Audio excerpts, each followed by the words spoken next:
तो दोस्तों आइए बात करें कि इस वीडियो के अंदर कि बहुत सारे लोगों को इंतज़ार था कि इम्तियाज़ जलील साहब कितने वोट्स आगे चल रहे हैं, अख्तरुल इमान साहब का क्या स्टेटस है, क्या अपडेट है, वो आगे चल रहे हैं या पीछे चल रहे हैं, और असदुद्दीन ओवैसी साहब तो हमेशा की तरह वो आगे ही चल रहे हैं। उसके बारे में बहुत ज़्यादा अपडेट देने की शायद आप लोगों को ज़रूरत भी नहीं है। तो चलिए देखते हैं। सबसे पहले हम बात करते हैं इम्तियाज़ जलील साहब के बारे में। इम्तियाज़ जलील साहब जो है शुरुआत में बहुत सारे लोग जानने की कोशिश कर रहे थे क्या है, तो खैर कुल मिलाकर इम्तियाज़ जलील साहब की अगर बात की जाए तो 10,829 वोटों के साथ वो आगे चल रहे हैं। आप समझ सकते हैं कि इतने ज़्यादा वोट शुरुआती रुझान में है। और अब मैं यूँ क्यों कह रहा हूँ कि इतने ज़्यादा वोट, क्योंकि अभी जिस वक्त मैं वीडियो बना रहा हूँ उस वक्त इम्तियाज़ जलील साहब 13,640 वोट लाकर आगे चल रहे थे, जबकि दूसरे नंबर पर संदीपन राव भुमरे शिवसेना के जो है वो दूसरे नंबर पर चल रहे थे। वो सिर्फ जो है 2811 वोट लाकर खड़े थे।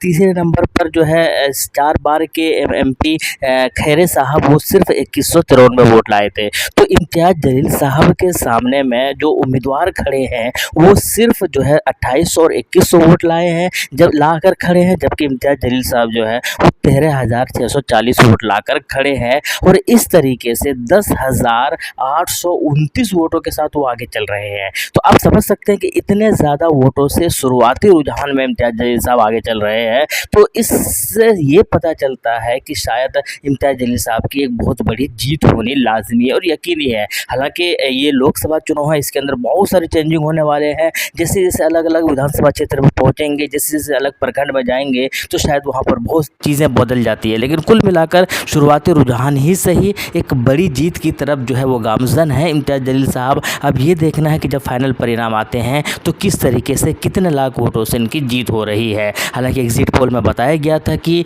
कई लाख वोटों से इनकी जीत हो रही है इस बार इम्तियाज़ जलील साहब की औरंगाबाद लोकसभा सीट के अंदर, महाराष्ट्र के अंदर जो पड़ता है, क्योंकि इन्होंने काम ज़बरदस्त तरीके से यहाँ पर किया है। खैर इसके अलावा बात करते हैं हम लोग अख्तरुल इमान साहब के। अख्तरुल इमान साहब के बारे में जब मैं ये अपडेट दे रहा हूँ, जिस वक्त मैं वीडियो बना रहा हूँ, उस वक्त प्रथम राउंड के बाद जो है अख्तरुल इमान साहब 12,673 वोट लाकर खड़े हैं तीसरे नंबर पर। पहले नंबर पर जदयू के एनडीए के जो मुजाहिद आलम है वो 22,519 वोट लाकर खड़े हैं। दूसरे नंबर पर जावेद आज़ाद जी है वो 15,220 वोट लाकर खड़े हैं। और तीसरे नंबर पर अख्तरुल इमान साहब 12,673 वोट लाकर खड़े हैं। जिस वक्त मैं ये वीडियो बना रहा हूँ उस वक्त की मैं बात कर रहा हूँ। अब हो सकता है कि जिस वक्त अगर आपके सामने वीडियो पहुँचे तो इसके अंदर थोड़ा बहुत चेंजिंग भी नज़र आए, लेकिन जैसे ही अख्तरुल इमान साहब बढ़त लेंगे, जैसे आगे होंगे, हम आप तक सबसे पहले पहुंचाने की कोशिश ज़रूर करेंगे। इसके बाद बात करते हैं तीसरे असदुद्दीन ओवैसी साहब की। वो तो खैर पल पल उनका वोट परसेंटेज इतना ज़्यादा बढ़ रहा है, क्या ही कहना है।